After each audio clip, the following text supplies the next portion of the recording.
think it's very much a two-way street. Obviously, this is a generation of people that hopefully we will be meeting in graphic design studios and print places all over the country in the next few years. So I think it's great to get to meet people, to get information and to get questions thrown at you that would come out of the blue that no one else would even ask you.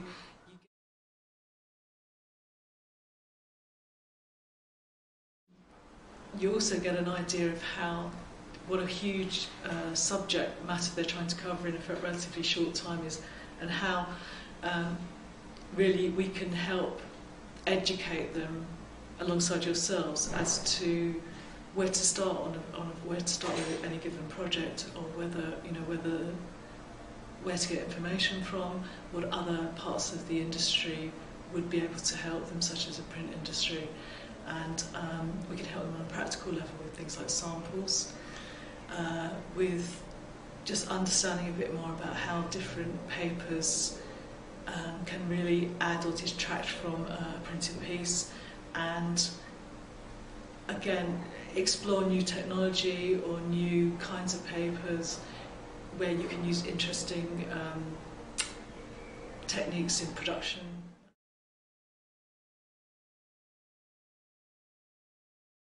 Well, I think that definitely there's a lot of misinformation about the paper industry and the print industry, and it is very complicated. It's a very complex issue. I think you need to really get quite a lot of information, make your own mind up about what is the most ecologically friendly way of doing things. But I think you have to take quite a wide view on the whole matter. For example, paper industry in general, it's not a matter of randomly selecting trees for pulp. Trees are grown as a crop. The general rule of thumb is that every one that is harvested is replaced by 3.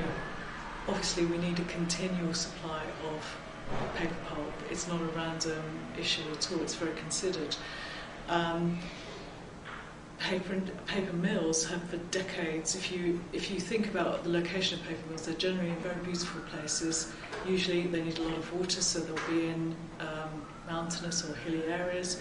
They're long established, most of them. They employ the local population who are living in that area. Obviously, they're living in the area. They have a vested interest in maintaining, the health of their workers.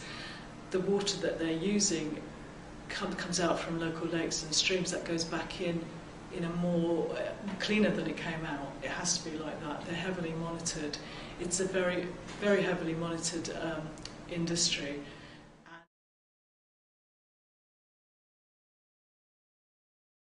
Remember, for example, that paper is the ultimately recyclable product, and whether you think it's more environmentally friendly to use a virgin sheet of paper or to use a recycled paper where, okay, you're using a recycled pulp, but perhaps you're using more energy to get that paper back into a usable condition, that's quite an interesting piece of investigation that you can do. But I think you have to think more widely. For example, you can use new technology such as digital print to reduce your print run, reduce waste. You can use very beautiful papers, textured papers, coloured papers to increase the impact of your advertising or promotion, and therefore get a better response.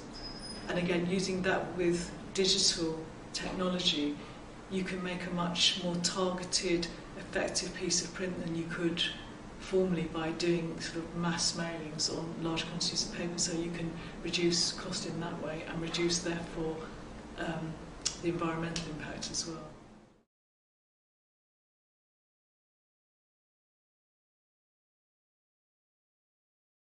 And the other fantastic thing about new digital print is the fact that when you're using digital print and every single impression is imaged individually, it gives you an ideal opportunity to use kind of generative computer systems so that every single individual piece of digital print can be like a painting. Each image can change.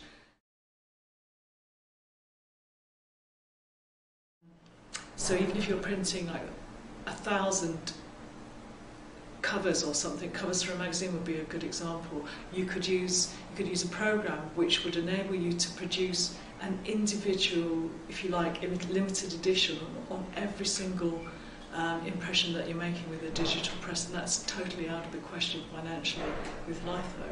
So I think that's really exciting.